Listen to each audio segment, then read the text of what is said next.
अस्सलाम वालेकुम viewers, welcome back to Saifi math. So students, आज की हमारी जो वीडियो है वो हम मैथ के किसी टॉपिक पे नहीं बल्कि आज हम अपने व्यूअर्स को जो खास करके पीएसटी और जेईएसटी में अपॉइंट हुए हैं उनके लिए बनाने जा रहे हैं जो है एफ ओ वन फॉर्म। असल में एफ ओ वन फॉर्म क्या होता है? एफ ओ वन फॉर्म जो होता है ये फिल करते हैं हम अपनी पेरोल आईडी खुलवाने के लिए। पेरोल आईडी जिससे हम सैलरी वगैरह विथड्रा करते हैं। तो ये फॉर्म जो है थोड़ा लेंदी होता है, तो काफ़ी स्टूडेंट्स को या काफ़ी कैंडिडेट्स को या काफ़ी गवर्नमेंट एम्प्लॉइज़ को जो है समझ में नहीं आता। तो ये फॉर्म भरने के लिए ये किसी क्लर्क वगैरह या किसी एक्सपर्ट को 500 हज़ार रुपये दे देते हैं। लेकिन मैं आपको आज पूरा समझाऊंगा ये फॉर्म इस वीडियो में कि कैसे फिल करते हैं, और विद इन 5 मिनट्स ये आपका फिल हो जाता है अगर आपने सही से समझा हो तो आए बगैर टाइम वेस्ट किए हम चलते हैं। सबसे पहले जो हम फिल करते हैं यहाँ पे number one, office of the, ठीक है, ऑफिस ऑफ द। अगर आप गवर्नमेंट स्कूल हाई स्कूल में हैं तो आप हाई स्कूल लिखेंगे। कैसे? हेड मास्टर,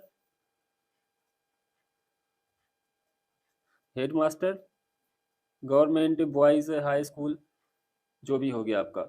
अगर आप किसी मतलब लोअर सेकेंडरी स्कूल में हैं या मिडिल में हैं तो आप लिखेंगे कि तालका एजुकेशन ऑफिसर, ठीक है, तालका एजुकेशन ऑफिसर। उसके बाद जिस तालका से आप बिलोंग करते हैं वही लिखेंगे, एलिमेंट्री, सेकेंडरी, हायर सेकेंडरी, जो आपका तालका होगा वो लिखेंगे। उसके बाद फॉर द मंथ ऑफ, जिस मंथ में आप अपॉइंट हुए सैलरी आप उसी मंथ से स्टार्ट करेंगे, तो आप लिखेंगे यहाँ पर for the month of. For example अगर आपकी सितंबर में ज्वाइनिंग हुई है तो आप लिखेंगे सितंबर 2022। उसके बाद डीडीओ कोड, जो कोड आपका होता है, जो मतलब आपका कास्ट सेंटर है जिससे आप सैलरी लेना स्टार्ट करेंगे, ठीक है। तो आप यहाँ पे कोड की जगह लिख सकते हैं जो आपका कोड हो। फॉर एग्जांपल 0, आपका कोड अगर 310 है तो आप यहाँ पर लिखेंगे आगे जो उसका प्रीफिक्स हो या जो मतलब आपके डिस्ट्रिक्ट में यूज़ किया जाए। डीडीओ होता है डिस्ट्रिक्ट दादू में। तो उसके बाद डिस्क्रिप्शन में अगर आए तो आप अपनी पोस्ट लिखेंगे। अगर आप जेईएसटी हैं तो जेईएसटी, और उसके बाद पीएसटी हैं तो पीएसटी। अच्छा, अगर आप पीएसटी हैं तो यहाँ पर भी आप तालका एजुकेशन ऑफिसर लिखेंगे क्योंकि प्राइमरी स्कूल में डीडीओ पावर वगैरह नहीं होता। उसके बाद है date of entry in service, तो आपकी एंट्री जिस तारीख से हुई आप वही मतलब यहाँ पे लिखेंगे। फॉर एग्जांपल अगर आप 13 डेट पे आए हैं,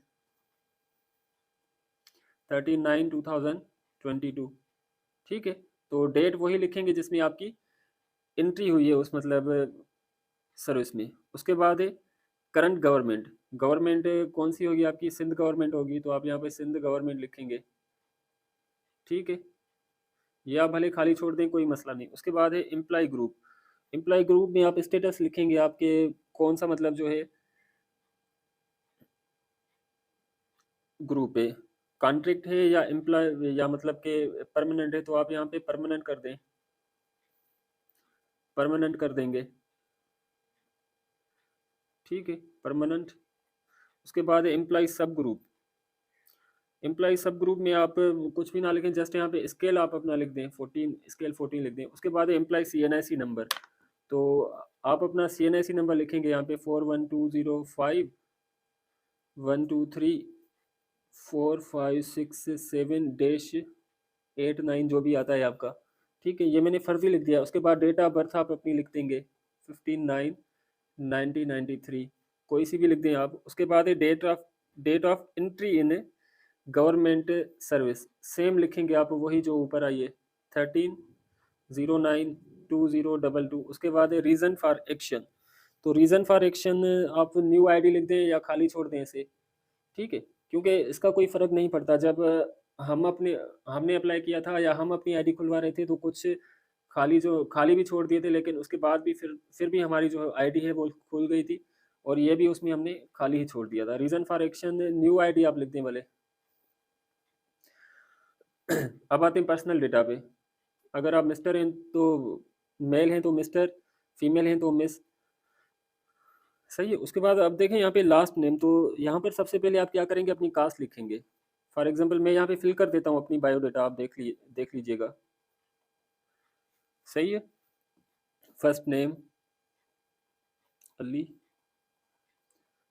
सेफान, father's name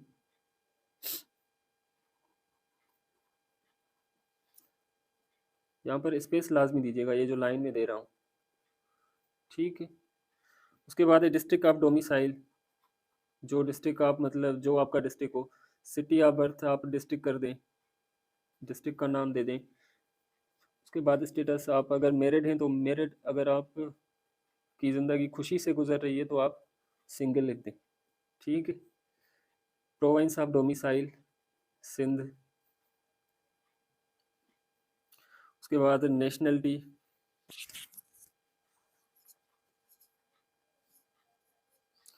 Pakistani. Number of dependents, जितने आप पे मतलब डिपेंड करते हैं या जितने आपके घर में जो है आपके अलावा मेंबर्स हैं, तो आप यहाँ पर कोई सा भी नंबर दे सकते हैं। उसके बाद रिलीजन, जो आपका रिलीजन हो वो वही आप लिखेंगे। अब ये वाली जो है, ये आप मतलब आपकी ऑर्गेनाइजेशन जो है वो भी फिल कर सकती है, ठीक है। तो इसमें आप सिंपली ये लिखें, डिस्ट्रिक्ट के बारे में लिखें। उसके बाद नॉन गजेटेड होगी आपकी 14 की पोस्ट, एंड डेजिग्नेशन आपकी क्या होगी, JEST या PST, ठीक है। उसके बाद मिनिस्ट्री, मिनिस्ट्री कौन सी होगी आपकी, एजुकेशन,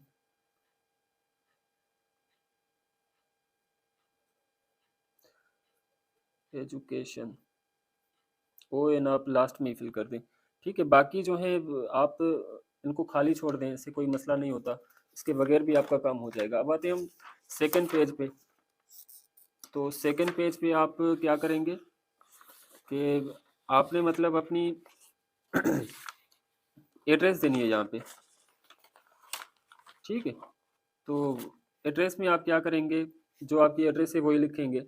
स्केयर ऑफ को आप छोड़ दें, हाउस नंबर स्ट्रीट नंबर बिल्कुल एग्जैक्ट लिखनी है, तो आप क्या करेंगे, अपने विलेज या जो आपकी मतलब स्ट्रीट है वो फुल एड्रेस आप लिखेंगे, village ABC।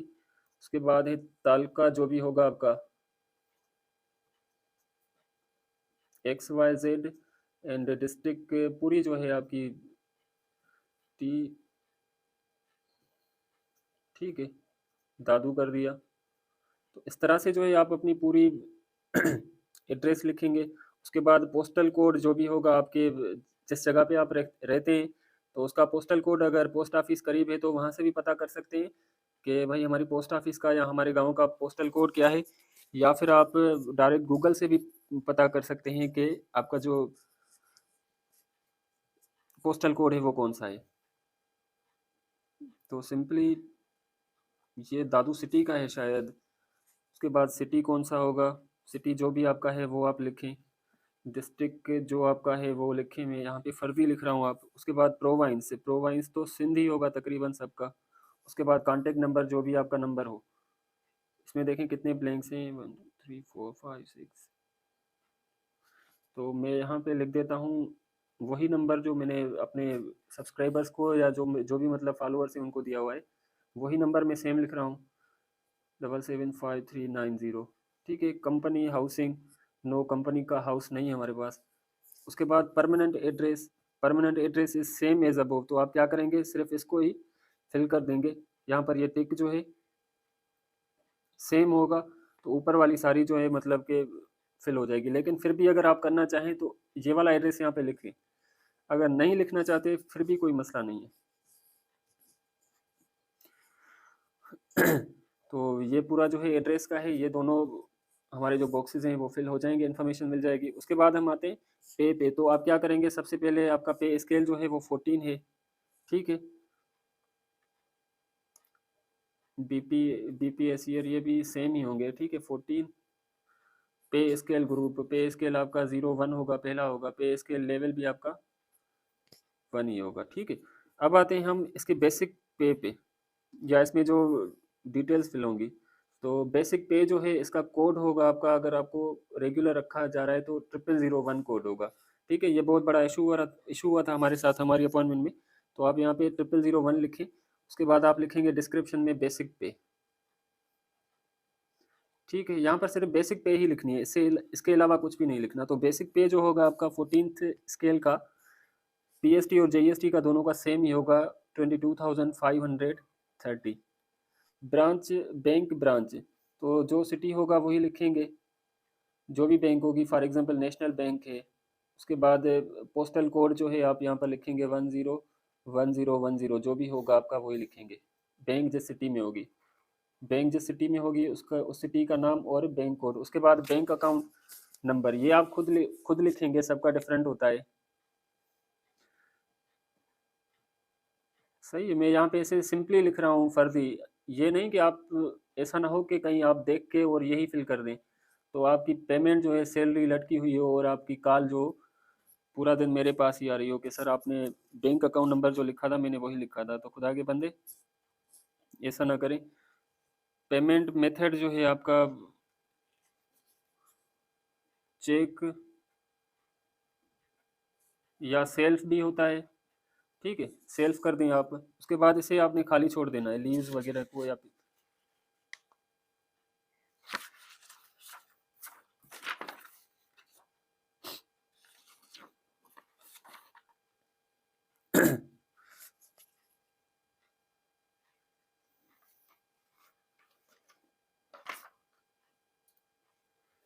GP fund subscription.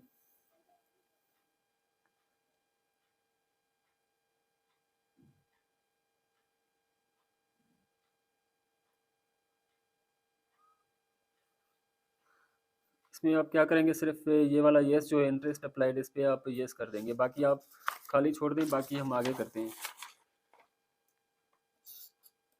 अब यहाँ पे देखें, create data specification, date of appointed, date appointed as gazetted officer, ठीक है, तो इसे आपने खाली छोड़ देना है क्योंकि गजेटेड ऑफिसर का आपसे कोई लेना देना नहीं है, ठीक है। आप ठहरे 14 स्केल के, तो आपने सिर्फ इतना ही करना है जितना मतलब आपको कहा जाए और जो आपके मतलब काम का हो, सिर्फ उससे ही फिल करना है, बाकी को आपने छोड़ ही देना है।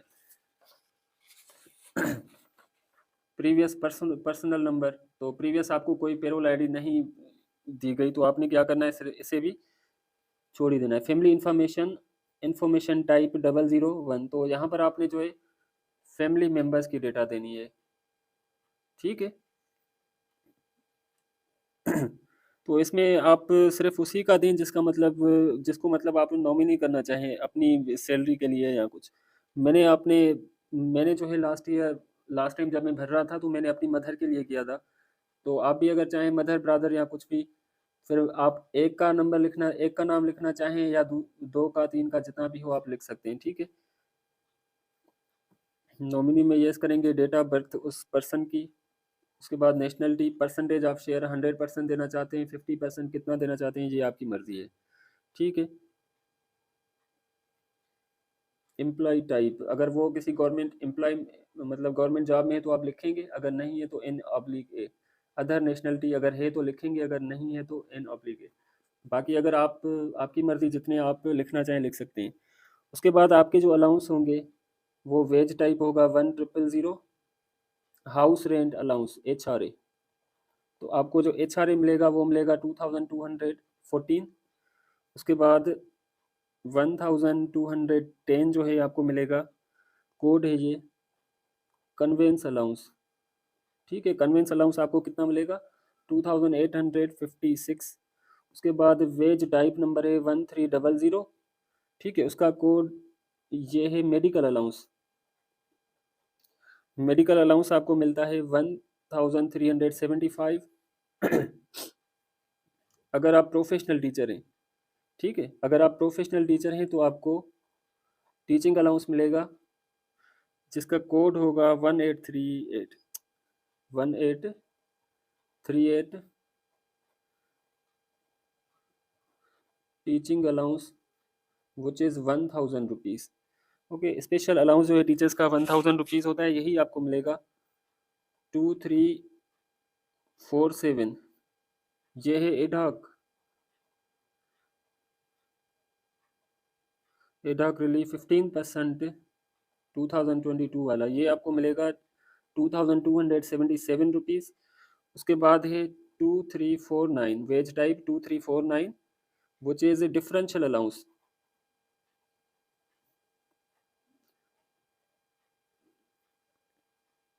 डिफरेंशियल अलाउंस 1 to 15 भी आप लिख लीजिएगा। ये मिलता है आपको 5214 रुपीज़, 5 to 14, तो यही है मतलब टोटल सैलरी।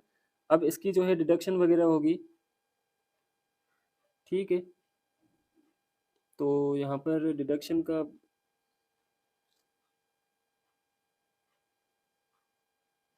हाँ डिडक्शन यहीं पर होती है हमारी। तो डिडक्शन में क्या होता है, सबसे पहले जीपी फंड जो है हमारा, जीपीएफ, जीपी फंड जो है ये डिडक्ट होता है 3,900 रुपीज़। उसके बाद है बेनिवलेंट फंड 3506, बेनिवलेंट फंड जो है वो डिडक्ट होगा 338 रुपीज़। उसके बाद है 3508 ग्रुप इंश्योरेंस, ग्रुप इंश्योरेंस से डिडक्ट होगा 464 रुपीज़। तो ये होगी टोटल सैलरी एंड डिडक्शन, ठीक है। उसके बाद है स्टार्ट पेमेंट। उसके बाद आप क्या करेंगे कि अपनी एजुकेशन के बारे में लिखेंगे। तो 3 मोस्ट रिसेंट, अगर आपने एमए किया है तो सबसे पहले आप क्या करेंगे, यहाँ से स्टार्ट करेंगे एमए, जो आपकी सबसे ज़्यादा क्वालिफिकेशन होगी वो आप सबसे नीचे लिखेंगे। फॉर एग्जांपल मैं यहाँ पे लिखता हूँ बीएस मैथ्स, सॉरी इंस्टीट्यूट है तो मैं यहाँ पर लिखूंगा university of Sindh Jamshoro. Description of BS maths, marks obtained, for example मैं यहाँ पे लिखता हूँ 3600 आउट ऑफ 5000।